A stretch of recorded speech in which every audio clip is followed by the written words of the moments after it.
I still remember that night. Even today, when the memory comes back, my skin crawls, my breath shortens, and my heart begins to race, as if some part of me is still trapped there, on that frozen road.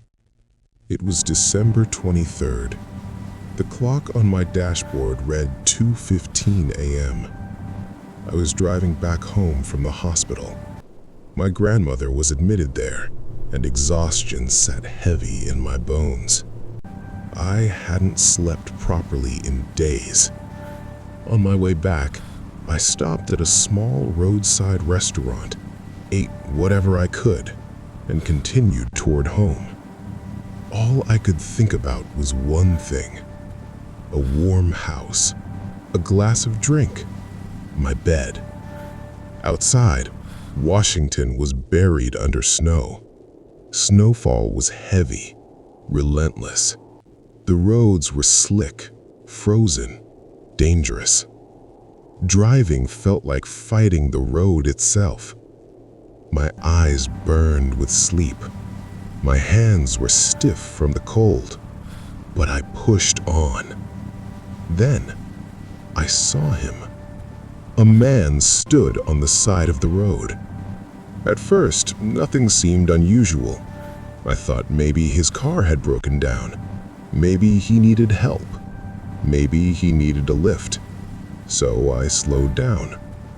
That was my mistake. As my car got closer, something felt wrong. Very wrong. The man seemed to be getting taller. Not standing taller. Not stepping forward. Taller. Each second, each meter I closed the distance, his height increased. My heart skipped.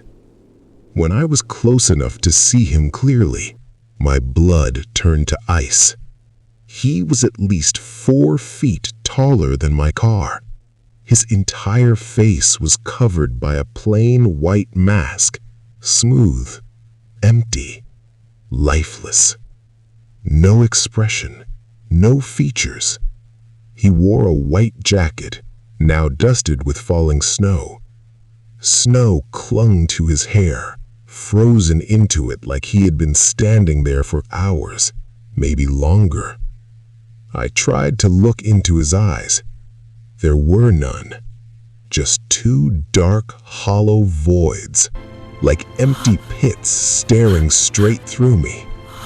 Panic exploded inside my chest. I decided instantly, I'm not stopping. I pressed the accelerator. Nothing happened. The car didn't move. The engine roared, but the car stayed exactly where it was. I slammed my foot harder on the pedal. Still nothing.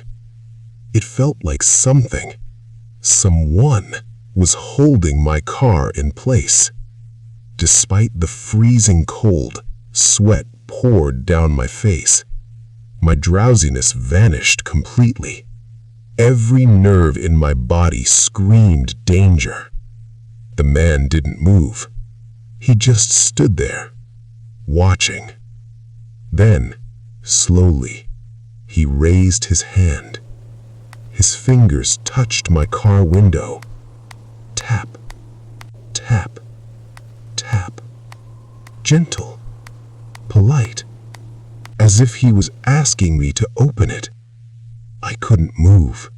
I couldn't breathe. I just stared back at him, frozen in fear. Then the tapping stopped. For one terrifying second, everything was silent. And then, bang! His hand slammed against the window. Again and again. The glass shook violently. He wasn't asking anymore. He was demanding. It sounded like the window would shatter any moment. My breath caught in my throat. My vision blurred. I was certain. This is it. This is how I die. Summoning every ounce of strength left in me, I slammed my foot down on the accelerator one last time. The engine screamed, and suddenly, the car lurched forward, free.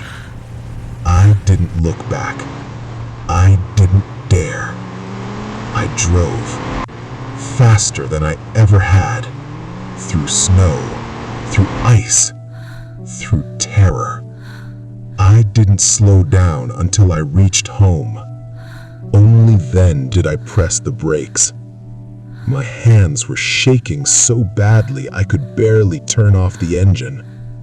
For days, weeks, months after that night, I avoided that road, even during daylight, and never alone. To this day, I don't know who or what that was, where he came from, why he was there, why my car stopped, or why, at the very last second, it let me go.